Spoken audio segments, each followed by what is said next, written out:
Welcome, dear friends, to the 65th class of the Bhagavad Gita. We are studying chapter 9. In the previous class, we studied from verses number 1 to 4.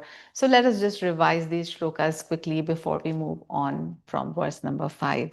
In shloka number 1, Krishna says to Arjuna that because you are of uncarping spirit, therefore I will teach you the highest knowledge and I will share with you the profoundest secret. So, two important things that Arjuna is of uncarping spirit, that means not complaining spirit, that means not doubting spirit. And that is why, so only when one becomes a non complaining person, a non doubting person, a non lazy person, and is following all the basic foundational moral, ethical values of life, only then you become qualified to hear the highest knowledge that Krishna has to give us and the secret that he is about to share. And then he says, I will give you knowledge. And knowledge, he says, I will give you both Gyan and Vigyan. That means I will give you not only theoretical knowledge or Gyan, I will also give you experiential knowledge or experiential understanding of the truth. So, what this means is simply that if I were to tell you about a mango, and say, okay, mango is such and such color, it is yellow, it may be green, it may be a bit orange, it is the so and so shape, it has a pulp, it has a seed, it is grown in 100 varieties, it is available in so many places around the world, this is the type of soil in which it grows, this is the tree, these are the leaves, and so on and so forth. And then I even tell you that, oh, it tastes sweet sometimes, it tastes sour sometimes, it is a very juicy fruit. But until you yourself have tasted what a mango is, till then the knowledge is incomplete. So even if you know all the theory about a mango and have never tasted a mango, then you have no idea of what is actually being said. So that is why experience is as important as theoretical knowledge. And here Krishna says that I will give you both Gyan and Vigyan. And then he says that once you get this knowledge, what will this do for you? He says then you will be freed from all unwholesome tendency and the binding effect of ignorance. So firstly, we must understand what is the binding effect of ignorance. So ignorance means avidya. And what happens when there is avidya? Because of avidya, we think that this little thing, exists as a separate entity. So the ego-ness comes in as soon as there is ignorance or avidya. That very moment, I-ness or asmita starts to creep in. And as this happens, and then you are endowed with a body and mind, and you then start to think that I am a separate individual and I am this body, and this is, so you start to live in body consciousness. So this is again what happens with avidya and asmita. Now happens abhinivesha. Abhinivesha is clinging to bodily existence, and we know these three are, all of them are kleshas or obstacles in the path to self-realization. And then automatically when you think that you're a separate individual, then you have certain likes or dislikes, attachments and aversions, and you start getting, overwhelmed with this in this maya. And that's what Krishna is saying here, that once you have this knowledge, then you will be freed from all ignorance. And all ignorance basically means body consciousness. So when all of us are sitting here in the class, we are thinking that we naturally think that, oh, I am this body, my name is so and so, my age is so and so, my family is so and so, my address is so and so. But here Krishna is saying that this is ignorance, and self-realization is that knowledge which will remove this ignorance from you. And this he will reveal to Arjuna because he is of uncarping spirit. In shloka number 2, Krishna continues, he says that self-realization is the king of all sciences. So why is self-realization the king of all sciences? Because it takes you to truth directly, because it banishes your ignorance. And when it is banishing ignorance, it is automatically banishing all suffering, because all suffering is due to our association with the body and mind. It is due to the fact that I think I'm a separate entity. And therefore, when self-realization dawns, then my ignorance about being separate is lost, and therefore all suffering is gone, all misery is gone, and also all fear is gone. And just imagine a life when there is no fear and there is no misery or suffering. So this is self-realization gives you that promise that it is going to take you to that point, and it is going to directly help you to perceive the truth. And therefore it is the royal science, it is the king of all sciences, it is the king of all knowledge. And besides, it is that knowledge after gaining which no other knowledge is required. You already know the essence of all creation, you know the essence of beyond creation, and you know the oneness of all that exists. And then he says that this royal knowledge that I'm going to give you is going to be attained by direct intuition. So why is it going to be by direct intuition? And then how are you going to develop that intuition to know this knowledge? So it by direct intuition is because it is the five senses are insufficient to reveal God to you.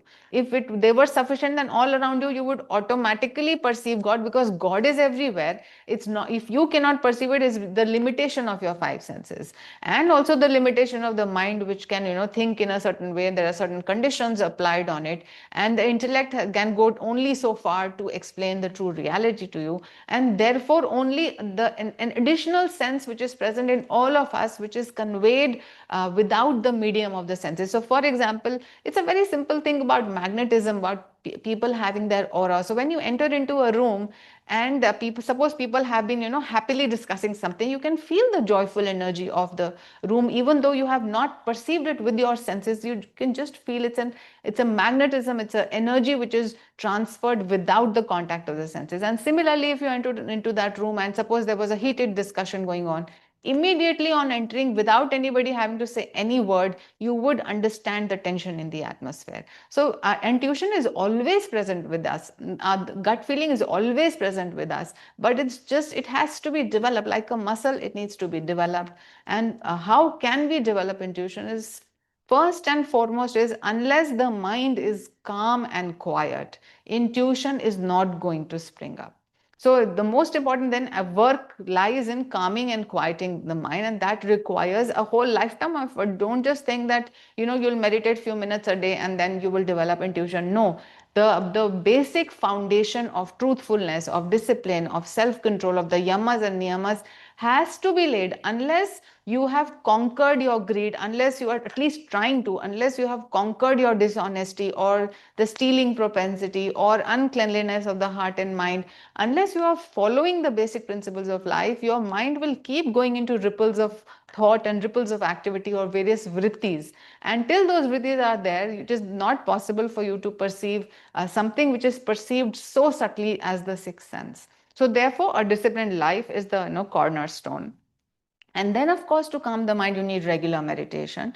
And because in meditation, you are able to quieten your mind, and therefore that intuition which is already there, it gets awakened. And besides that, also one should have some alone time, one silence time with yourself. You should spend some hours at every day, or a long time during 1 week, at least half a day during a week, where you don't speak to anybody, where you do not communicate, and if possible, to keep your gadgets away from you. You will find that becomes your treasure.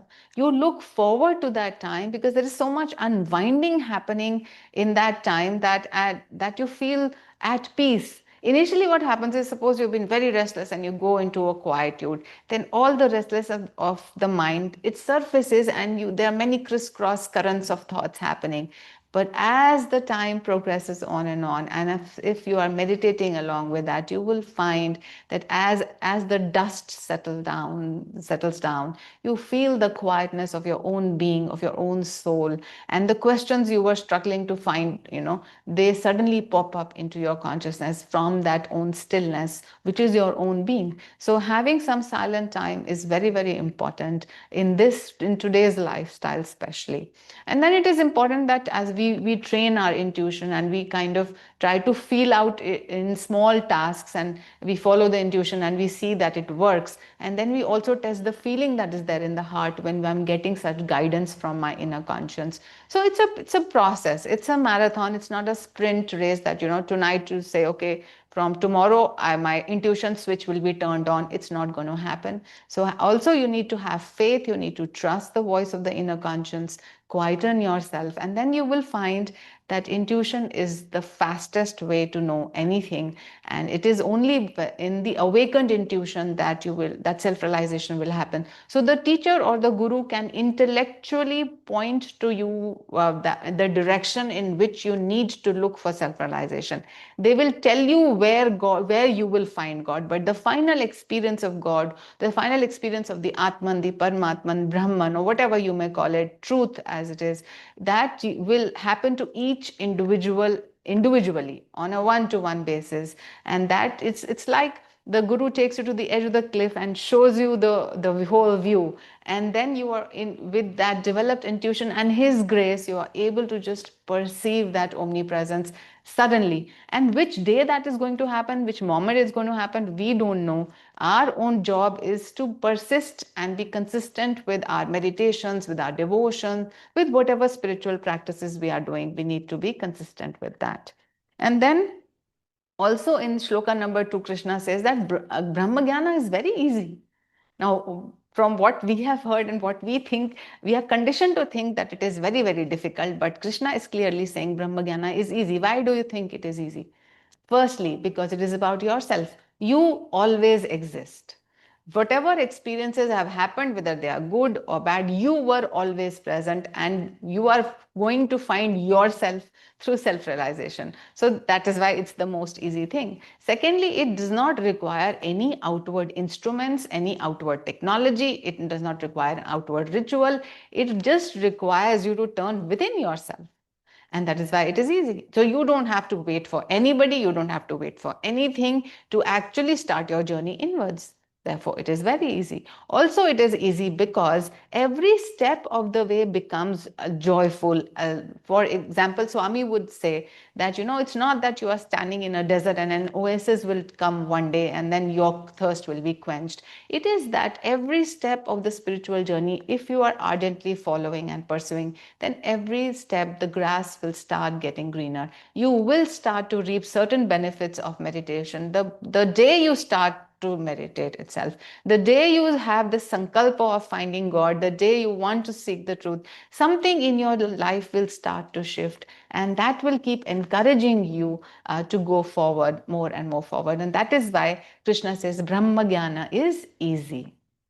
In shloka number 3, the Lord declares that without faith, no one can attain him. And if one cannot attain him, then no one can attain immortality or the truth. So why is faith so important? Because we just said that intellect is limited, mind is limited in grasping the true essence of what we are. And therefore faith is that which, acts like a bridge between our intellectual understanding and our sixth sense to the final realization. And without that, we are not going to be able to perceive the Lord. Also, because faith involves the love of the heart.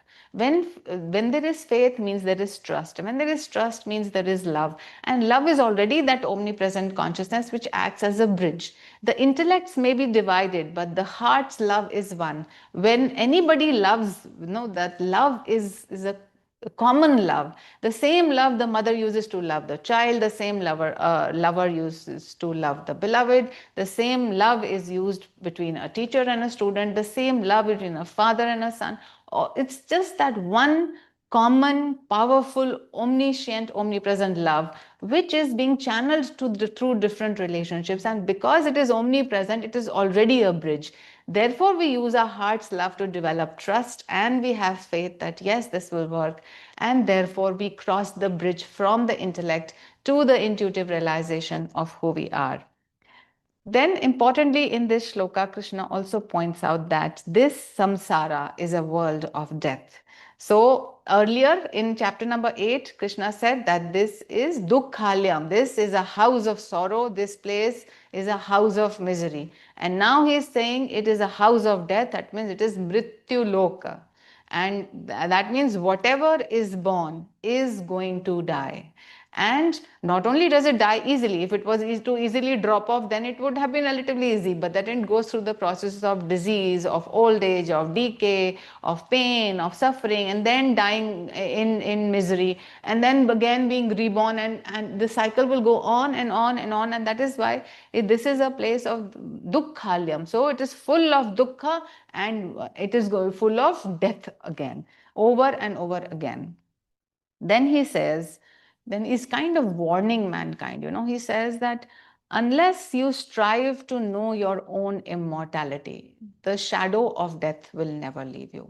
So this is an instruction for us. So if we want to be freed from misery and suffering, that means we have to know that we are immortal. Once we know that we cannot die, then there is no fear. There is no fear of death, and there is no fear of any other things involved. It's only when we think that we think why we are living this life. If one day if this is going to end, then why should I even strive for anything? But if you were to know that you are immortal, if you get that understanding, then two things will happen. The good person will not be discouraged that things will all my goodness will end here. Also, the bad person will be warned that because the death of the physical body will not be the end, he will have to come and reap the benefits, the results of the bad actions he has done. So both the good person and the bad person will be benefited by knowing that there is no death, and whatever you have to do, that the result you have to reap as well. And for the good person also, not only that there will be loss of goodness and death, but he must also realize that even that is not an end in itself, and he must rise beyond goodness, beyond both bad and good, to realize that one immortal self. So Krishna is clearly telling us that you are the Atman. In chapter 2 only he told us that you are immortal, you cannot die, and then over the chapters he explains different aspects of our being. And now he says, go for Brahma Jnana, because only then you will become immortal. You will know that you are immortal, and that is easy to do, and this is what is going to give you happiness. In shloka number 4, now this is where the paradox a little bit arises, and he says, in the first line he says, by me in my unmanifest form, this entire universe is pervaded. And in continuity to this, he says, all beings exist in me, but I am not situated in them. So what does this mean? So in the first line, when he says that I am pervading the entire universe, so he's simply showing the immanent nature of the Lord, that he is present in everything in the universe. But then the second line, it becomes a little confusing, because he says that it's not that things exist and I am in them. It's that I exist and all things are in me. So for example, it's not right to say that that clay is inside a clay pot. It's the pot is made of clay itself. The pot is a name, is a form and a function of clay itself. Similarly, the example of the ocean and the wave. The ocean will exist, the formless ocean will exist whether or not the wave exists. The wave is just a particular size, shape of the water, which is the all-pervading ocean. It is not a separate reality, and you cannot say that the ocean is in the wave. Yes, the wave is in the ocean and the reality of both is water, but it is just a technical thing that he's pointing out, that don't think that that there is a space inside you and the Lord is sitting inside that space. He is pervading through every atom of your being, through every fiber of your being, through every thought, emotion, through everything that you do, every action. Everything is pervaded by Krishna. And then he says also, Yogananda ji says that this shloka is just telling you about the omnipresence of God. So when you look around, you say, according to this shloka, all the things that are around you, that are pervaded by the Lord, and that also includes the space in between those objects. And not only that, that even the space is inside the Lord. So everything around you, both the manifest as well as the unmanifest, all of this is Krishna. Now, if we were to realize this fact, then all problems will be solved. Excuse me. Okay, so now we come to shloka number 5. Give me a moment.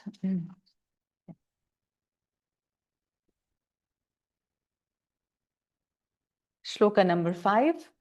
न च मत्स्थानि भूतानि पश्य मे योगमैश्वरम् भूतभृन्न च भूतस्थो ममात्मा भूतभावना।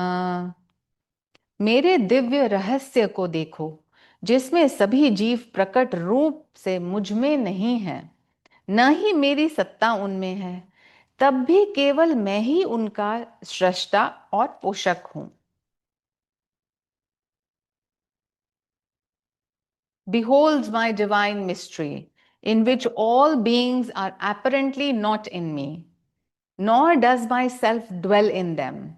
Yet I alone am their creator and preserver. So a next level of confusion has been created. So first he said, I am pervading in everything. Then he is saying, I am not in things, things are in me. Now he's saying, things are not in me and I am not in them. So this confusion, how are we to solve this? So this is basically, it's an example of Advaita coming into play. So if we were to see the whole situation from our point of view, when we are living in ignorance, we will say that the world is existing because we can actually experience the world. And so this is what is real, right? And we will also go to the next extent saying that, okay, this world is real, I can feel it, and maybe there is a God who is sustaining this reality. But the Advaitic point of view, what will that say? That says that the world is only a dream and the beings are mere projections. There is only one undifferentiated Brahman. The man who has awakened from the dream. So many things we can understand here is the one who has awakened from the dream. He realizes that all the characters in the dream were nothing but his own consciousness. Now, it's even in meditation. In meditation is even when you have visions in meditations, all of that is a projection of the mind, and actually all of it is your own pure consciousness. Only in your awareness, which is one and continuous, do all these scenes appear. These scenes of your past, the scenes of your imagined future, or some visions, or whatever projections you're having, the memories coming up. Or where is that coming? It is coming on the screen of the consciousness of your mind.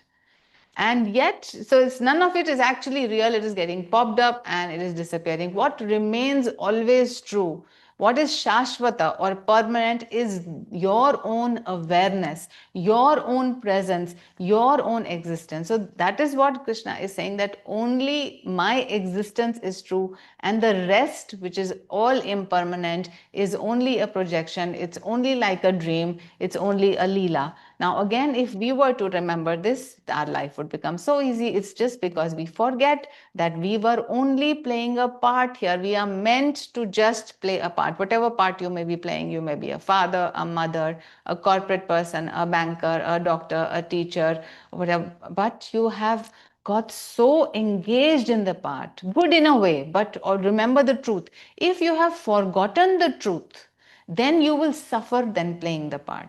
But if you always remember the truth of your own free essence, then you will not be bound by the part that you are playing, and that part will not give you suffering.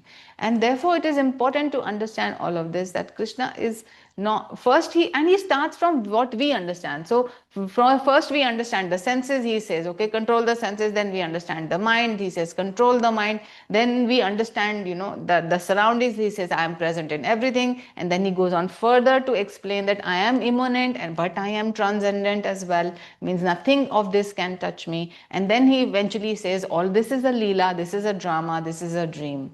So let us not take this so seriously. Let's be united to the happiness of our own soul, because that is the only reality that will stay. Everything else around will change, but we will stay. Whatever may come and go, however many lifetimes we've had or not had, whatever experiences we've had, we are still alive, we are there, we are very much here, we are existence, and we are conscious of our existence, and we can be in bliss if we attune ourselves with the Satchidananda of our own nature.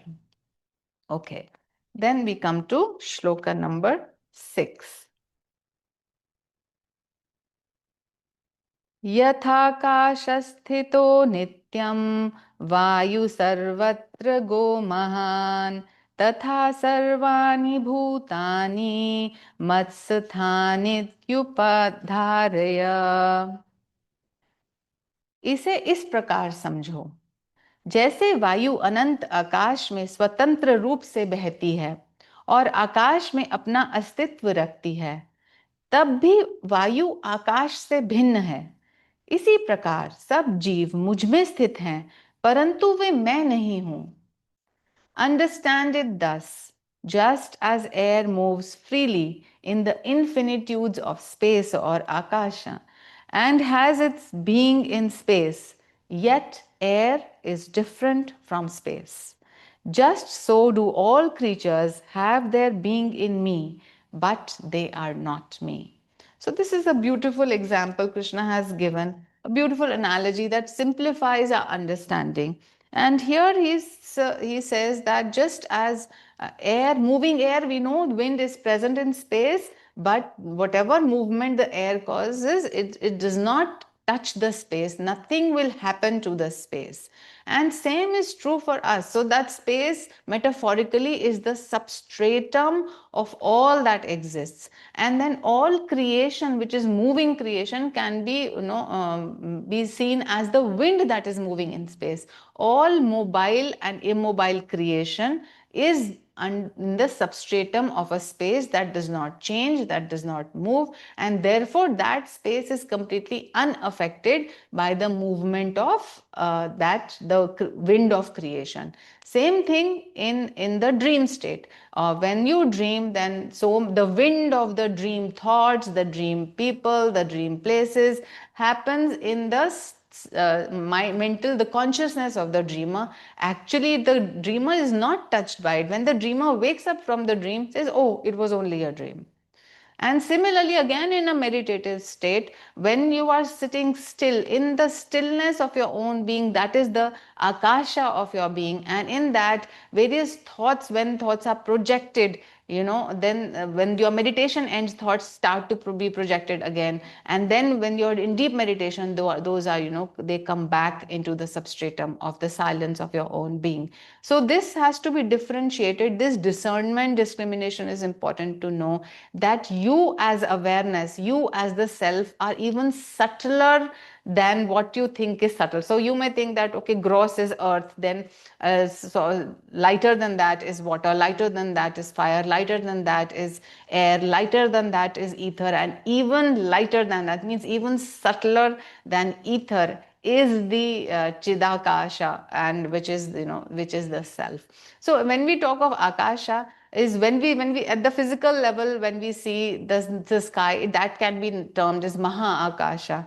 And then we know that in our own mind there is a space, a sky exists, which we call the mental sky, which is also called the chitta akasha. And then then there is the space of the consciousness, the still soul, and that is called the chidakasha. So all of this is, we are actually chidakasha, but because of maya, because of the projections, the dreamlike projections that have been put on over us, the veils, the koshas, because of that we think we are living in this physical world. And so this is all an imagination projected. It's actually a virtual reality. And but for us it has become so real because we are experiencing this world only through the five senses. The moment you start to awaken your sixth sense, your intuition, the moment you will start to see the falsity of this world, its dreamlike nature will be revealed to you, and you will know that. And as you train yourself, so when as a child you go on a desert, you don't know that the mirage has no water. It appears that there is water in the mirage, but there is no water. And for a person who lives by the sea, the mother of pearl looks like silver. So but with training, as you grow old, you mature in your understanding. You know that the mirage has no water, it is only a hypnosis, or it is only an illusion. You know that the mother of pearl does not have silver, it is a different thing altogether. And so therefore you, over a period of time, you train yourself with your developed intuition to see that the world is nothing but a dream drama which is going on. And as you train yourself more and more, you withdraw your emotions from it, you become non-attached to it. Slowly you start start to understand this Leela that is going on and the oneness of everything behind it. Okay. So we come to shloka number 7. सर्वभूतानि कौन्तेय प्रकृतिं यान्ति मामिकां कल्पक्षये पुनस्तानि कल्पादौ वृश्चिचाम्यहम्. हे कुंती पुत्र अर्जुन, कल्प के अंत में सब जीव मेरी ब्रह्मांडीय प्रकृति की अव्यक्त अवस्था में वापस लौट जाते हैं. अगले कल्प में के प्रारंभ में मैं पुनः उन्हें रचता हूं. At the end of a cycle or kalpa, O son of Kunti, all beings return to the unmanifested state of my cosmic nature. At the beginning of next cycle, again I cast them forth. So we know this is a continuation of the previous chapter. We talked about the cycles of time in previous chapter. And here he has brought about the concept of a kalpa. So I am not sure what numbers I told you last time, but the numbers that I'm going to be mentioning today, those are the correct numbers. So if I have falsely told you other numbers, so please correct them. So the thing is, what is one kalpa? So one kalpa is equal to 1 day of Brahma. And we know that 1 day of Brahma is equal to how many thousand cycles of the Mahayugas. So then each kalpa or each day of Brahma is divided into 14 manvantras. And each 14 manvatra is divided into 71 Mahayugas. And in between every Mahayuga, in between every manvatra, there are sandhi periods. And therefore they all together form 1 day of Brahma or one kalpa. So according to current knowledge, we are supposedly in the 7th of the 14 manvantras of the current kalpa, and the name of this manvantra is Vaivasvat manvantra. And then each manvantra, we said, has 71 cycles of Mahayuga. So currently we are in the 28th Mahayuga cycle of the Vaivasvat manvantra. So again, these are all technical things and may not be really but helpful to us in removing our suffering.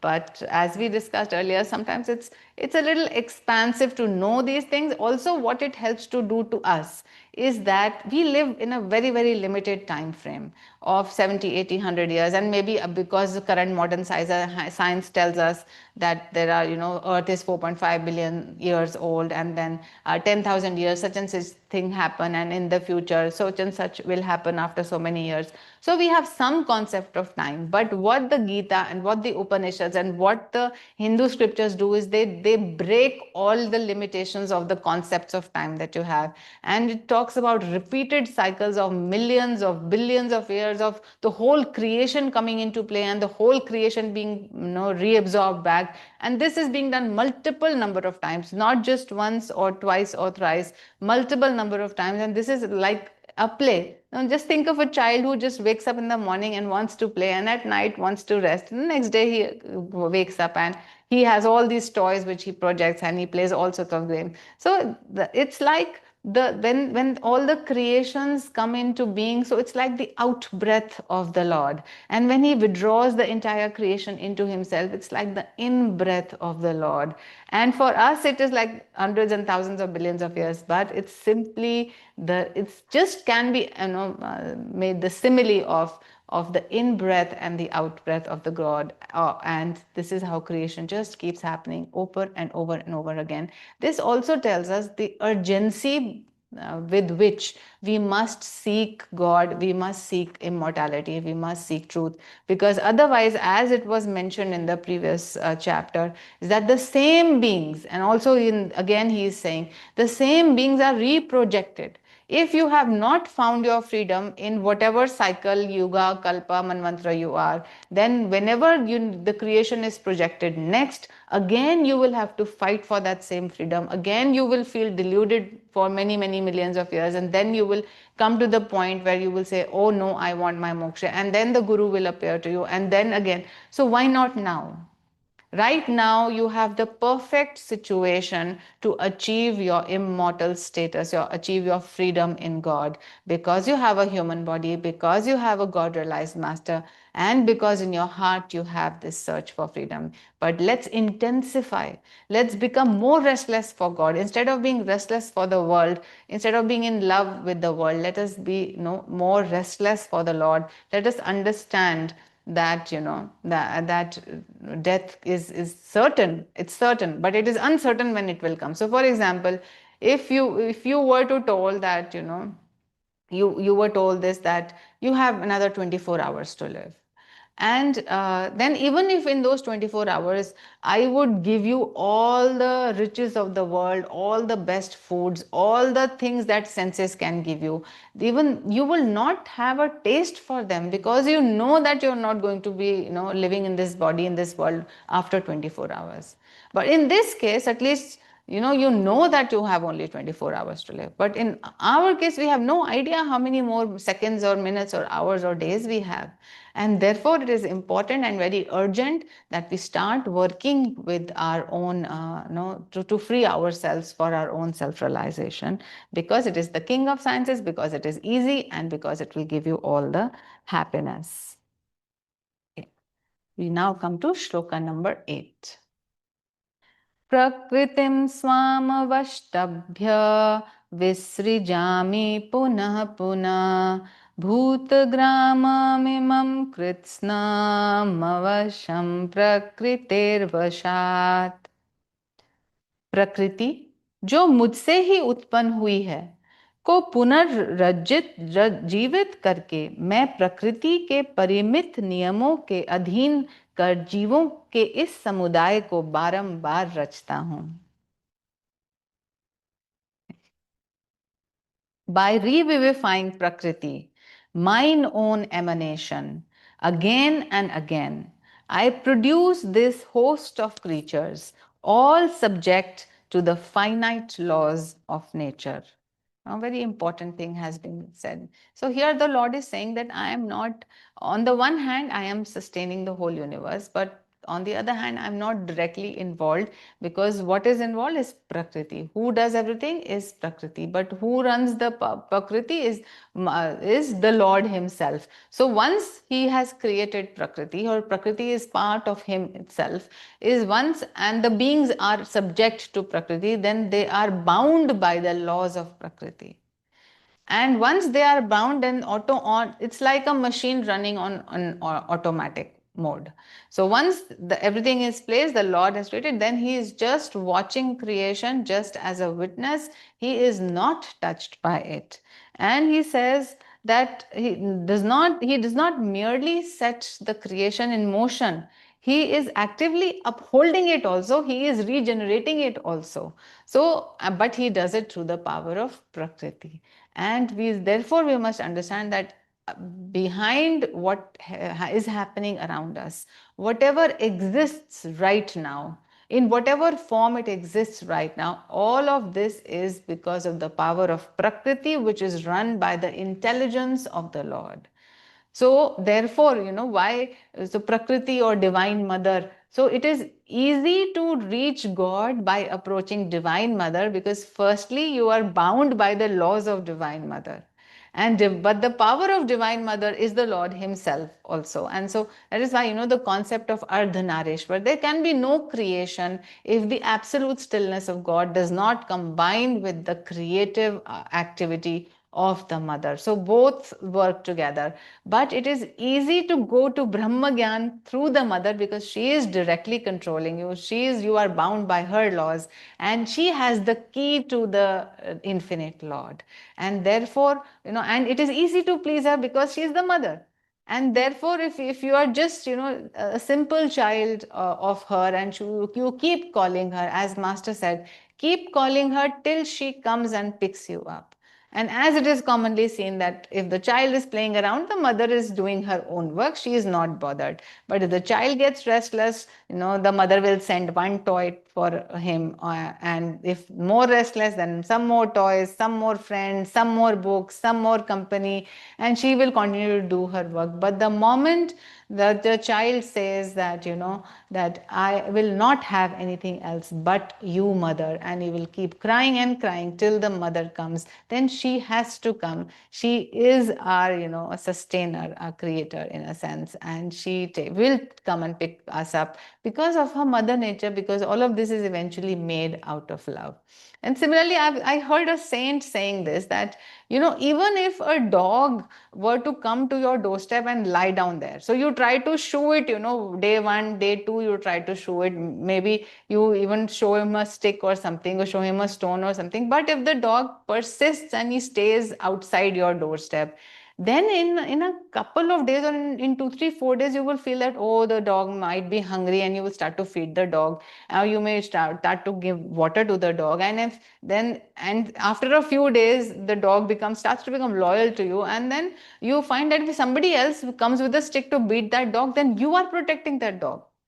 So if you are like that, and if a dog on the street can become so dear to you just because he has persisted being around you, so then similarly, if we stand at God's door and we persistently and consistently say to the Lord that I am not going to go, whether you give me suffering or whether you give me love, whether you give me food, you give me water, whatever way you want to keep me, you keep me. If I keep long enough, then God has no choice, because God is a loving God, God is a compassionate God. He or she has no choice but to take care of us. And that there comes the importance of faith, there comes the importance of surrender, and just allowing God to take charge. But first you have to understand that God is the doer. But till the time we live in ego and we think, I am doing everything, I am fending for myself, the Lord will allow you to believe it. It's only when you start questioning that, am I really doing what am I doing? But it appears so sometimes, but it doesn't appear so sometimes. And the delusion is, when you do something good, you say, I am doing it. But at that very moment, you are forgetting that who is I? And who is this body? Who is running the body with which you are acting? Who is running the intelligence with which you are working? What makes you think? What makes this toy of this, this virtual character work? It is the power of the Lord. So it is foolish to say that I am doing anything when I am not responsible for my I-ness itself. I am not responsible for the way my body is functioning. I am not responsible for the breath, for the beating of my heart. I cannot handle anything. Then how can I say that I am the doer? It is a foolish thought. And we must, by analysis, and here is where Gyan helps, when you critically analyze yourself, where you ask the real question, who am I really? And then you dissect everything which is around you. And you seek truth like a scientist in an unbiased way. And then you realize that, oh, God is everything, God is doing everything.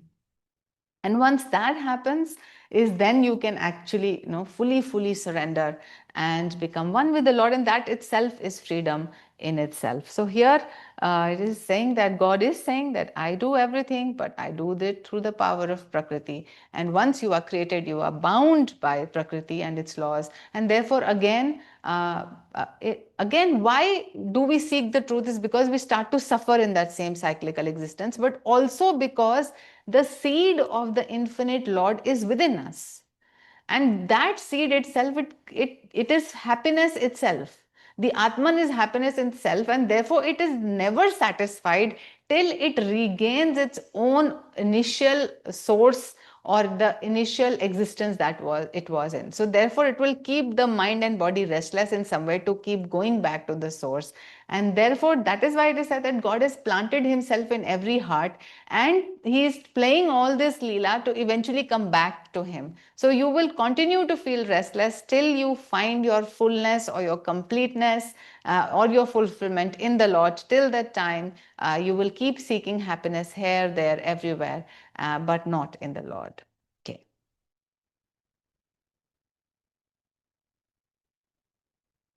Let's now go to shlokas number 9 and 10. Shloka number 9. Na cha mamtani karmani nibadnanti dhananjaya udasina vadasinam asaktam teshu karmasu. हे धनंजय, ये कर्म मुझे नहीं बांधते क्योंकि मैं इनसे परे रहता हूं, पृथक एवं अनासक्त. But these activities entrammel me not, O winner of wealth, Arjun, for I remain above them, aloof and unattached. Now, here is a secret that is being revealed to us. So, just like now, think of the sun and think of sunshine. When there is sunshine and there is daytime, now the sunshine is not responsible for what people do. So, in the different variety of people exist, some people will do good work in the same daylight, some people will do some thievery or steal things, or they will injure other people. Another person will be a student and studying under the same light. Another species like the plants in that same sunlight are creating their own food. So different people or different things, and even water is getting converted into steam under that same sunlight. So the sun and the sunlight are there, but exactly what activities are happening because of them, they are not directly concerned with them.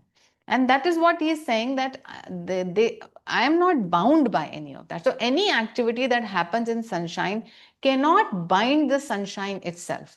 It is very important to understand this, and herein lies the secret of how we can be free. So here master says that just like when you go to an amusement park and there is a large giant wheel or a Ferris wheel rotating, the person who is operating the Ferris wheel is not concerned with the actual emotions and the experience of the riders that are in the Ferris wheel. Some are shouting with joy, some are shrieking with fear, some are wanting to just stop the Ferris wheel.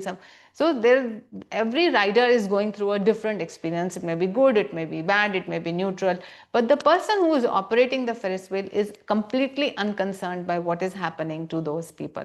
So similarly, it said that God is the operator of this whole wheel of creation, and then He is operating through the Prakriti, and He is not attached to, He is not concerned. I would not say concerned, but He is unattached to it, to with things, particular small things that are happening with individuals till the time. So till the time, here comes the impersonal, personal aspect of God. So we cannot say that God is like completely, we are just lost sheep and nobody cares about us. The Lord does care about us. So here we have to understand that till the rider of that wheel is suddenly wanting to know who is operating this wheel, let me see how this wheel is being operated, and then I will know the key to stop the wheel.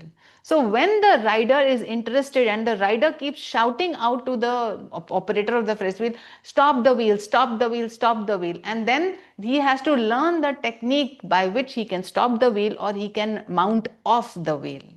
So unless the rider gets interested himself and starts seeking himself, till then God is happily in the amusement park. He's running all the games that are happening. But if any player at any time gets interested in getting out of the game or wanting to know the truth and wanting to know the operator or the mechanics of the game, then the game owner will respond.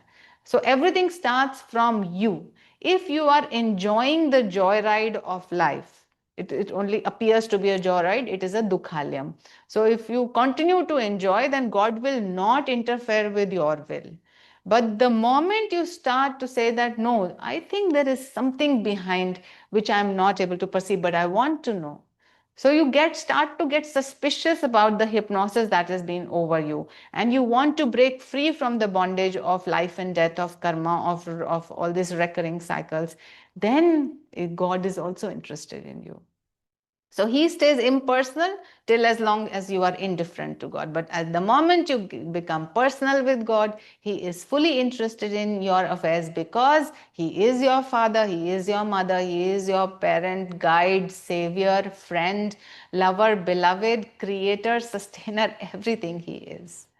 And therefore, we must always know that the whole universe, actually, however we perceive it, the seed of it is somewhere in our own heart. And when in our own heart we will turn the switch towards God and his aspects, our life will change. Only then, not before that.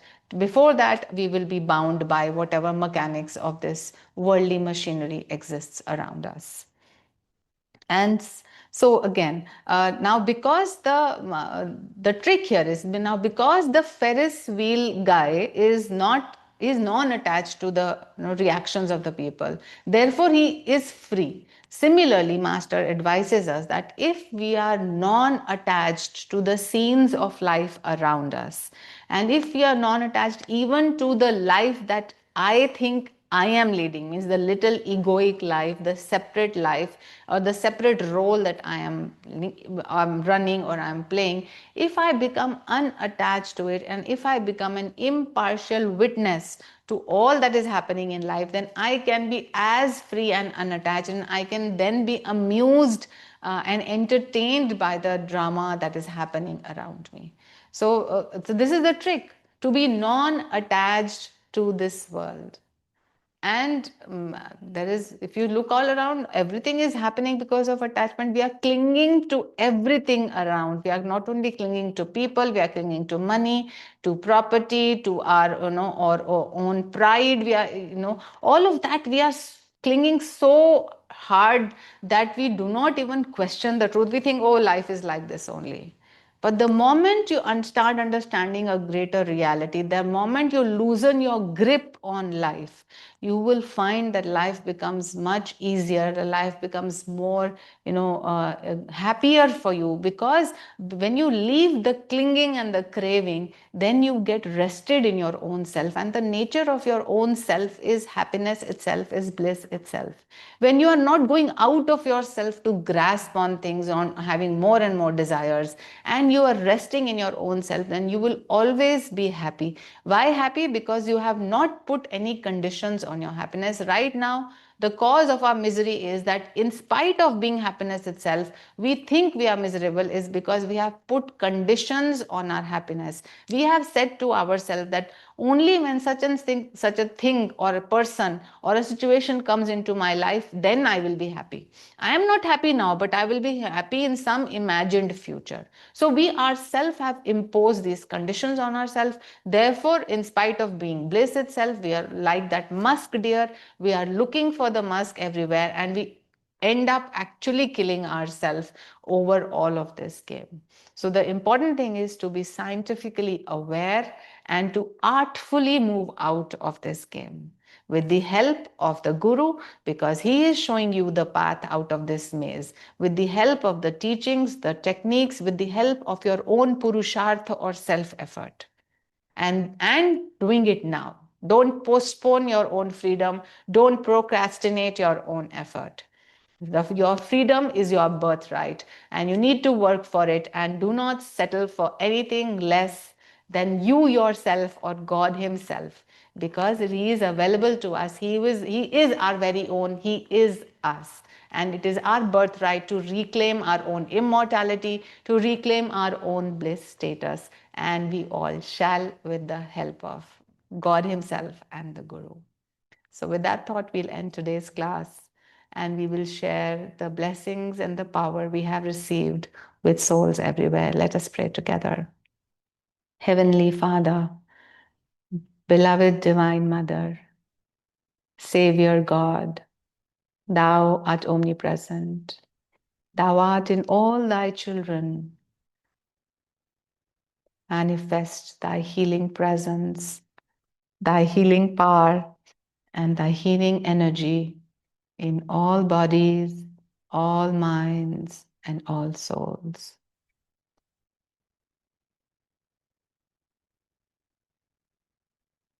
Om.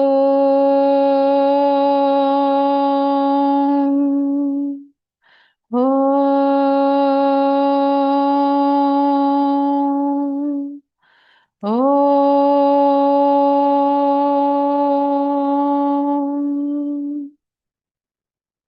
Divine Mother, beloved Krishna, great Gurus, may thy love shine forever